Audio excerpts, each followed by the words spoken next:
People often think of agriculture as wide open rural spaces dotted with farmhouses and barns, large fields of hay and grain, and animals grazing.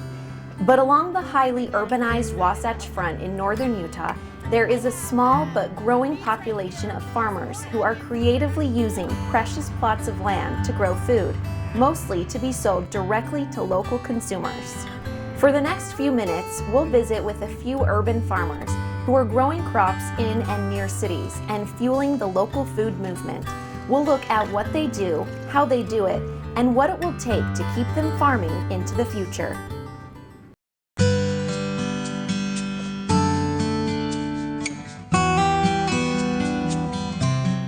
Members of the Roberts family have been farming the same land in Layton, Utah since 1850. I'm the sixth generation on the farm, still farming, multi-generational. My father still farms with me.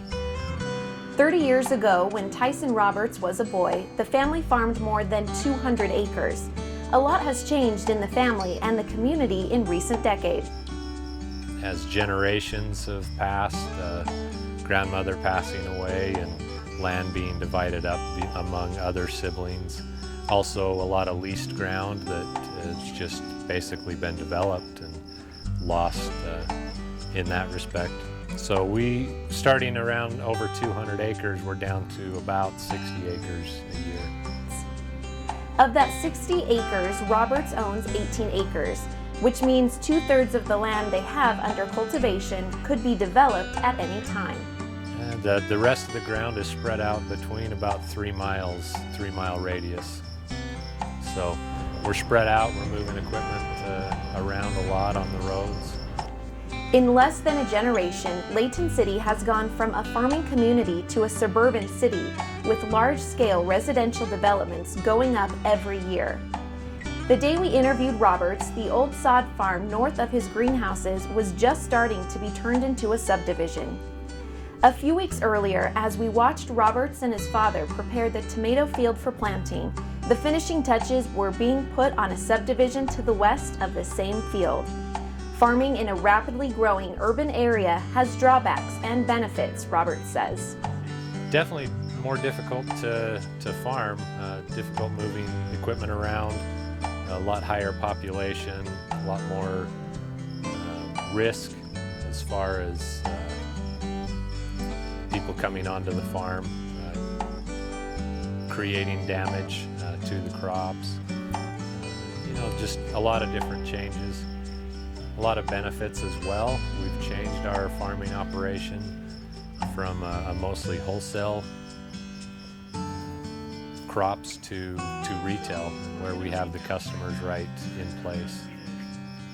Roberts sells at several farmers markets a week and right at the farm at a self-serve farm stand. Selling directly to the public means communicating with the public at farmers markets and through other means. So I use social media to share my farm story basically, and also it's turned into a good marketing tool. So I have a lot of friends on Facebook that I just keep up to date on when a certain crop is available, when the sweet corn comes on, when the tomatoes come on. People, there's lots of customers out there, and if they know that I've got tomatoes, they'll come to the farm. Roberts plans to keep farming the rest of his life and pass the legacy along to the 7th generation of Roberts family farmers.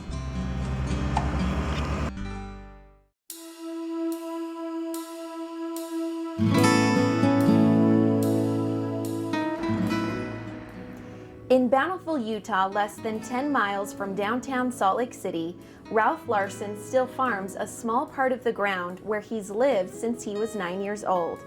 Now, 75 years later, the original 20-acre farm is less than 2 acres.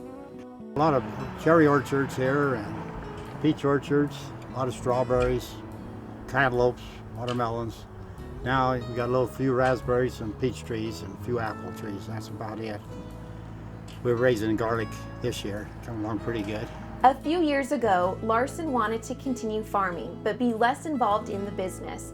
So other family members got involved, and Larson Farms became 3 Squares Produce Farms, They now manage the home property and leased fields. Just the Westwood Airport's a little farm down there. We're sort of leasing that, and then down on Alpine, Utah, there's some land down there we're leasing to raise some potatoes and corn, squash, and some pumpkins maybe.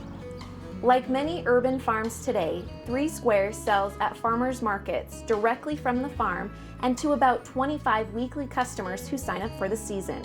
Larson remembers when Bountiful was mostly made up of orchards and farms. Now his is one of the few remaining farms in the area. All the farms are pretty well gone nowadays. They're replacing with houses. And it looks like our food's going to have to come from overseas.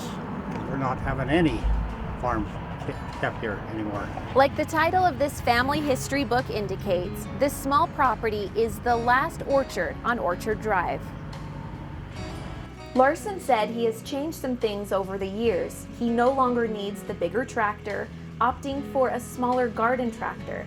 He tries not to make too much dust or noise that may disturb the neighbors, and they switched exclusively to produce many years ago. Yeah, you don't have any animals anymore. They sort of, I had horses and cows and that years ago, and as new people moved in, they didn't like the smell of animals, so you sort of had to get rid of them. And so all we got now is a dog.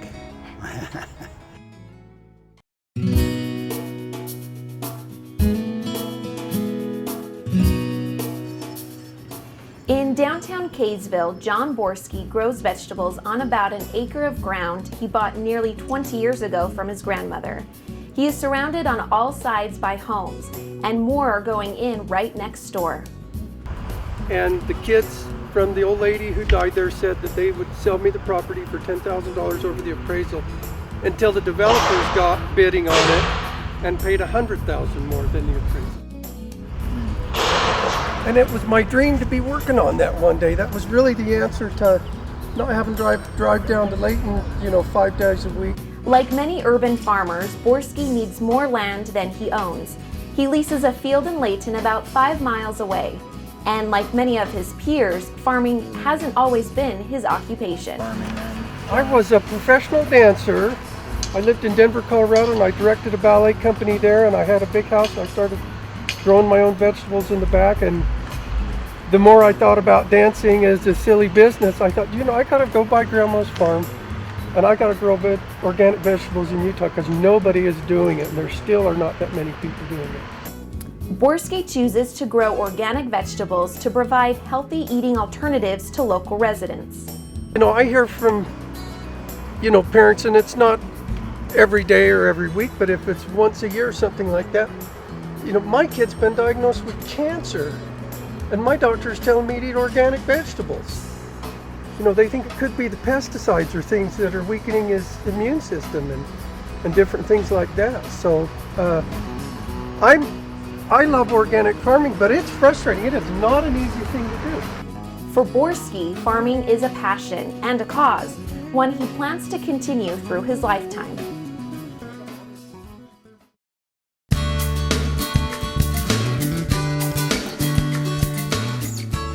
In West Bountiful, Mele Tuaoni loves to show off her garden.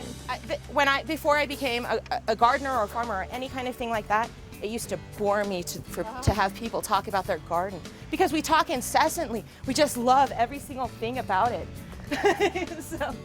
Tuaoni is the farm manager for her family's farm, Mololo Gardens.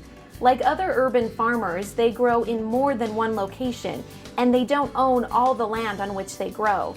They lease about 2.5 acres in West Bountiful. My dad has watched this land sit fallow for, a couple of decades, and last year when we needed a spot to grow, he just approached him and said, "Hey, look, we'd really love to use this land." And she told us that when her ancestors came to Bountiful, and this is back in the pioneer days, they asked the Native Americans, what is the most fertile land in this area? And this West Bountiful is the spot that they pointed out. The family owns about an acre of orchard and raised bed gardens a couple blocks away. right next to I-15. They also own about 5 acres north of the Salt Lake International Airport. Third piece of property is this one over here in North Salt Lake. It's the one that the greenhouse sits on, and we work with 3 Squares Produce. And that one we have the corn on, we have the 2,200 square foot hoop house, and a 3,000 square foot heated greenhouse. Heated and cooled, I guess, in the summer greenhouse. Along with not knowing how long they will have access to the property they don't own, Tuaone says the biggest challenge of urban farming is having crops spread out between locations. Going different places is definitely a big challenge. I've got 3 different places to work. I've got my lettuce at 3 different spots, so anytime I want to harvest lettuce, and the problem is that I've got 3 varieties here, 4 varieties here, 7 varieties here, and I want a nice, gorgeous spring mix. So I'm not going to just harvest from one spot. I will always harvest from all 3 places in order to make my spring blend. Tuaone expects to keep farming for a long time to come. While this is her full-time profession, she isn't in it for the money. She is passionate about her work, and she wants to provide quality local produce for city residents. She has 25 weekly customers and sells at about 6 farmers markets.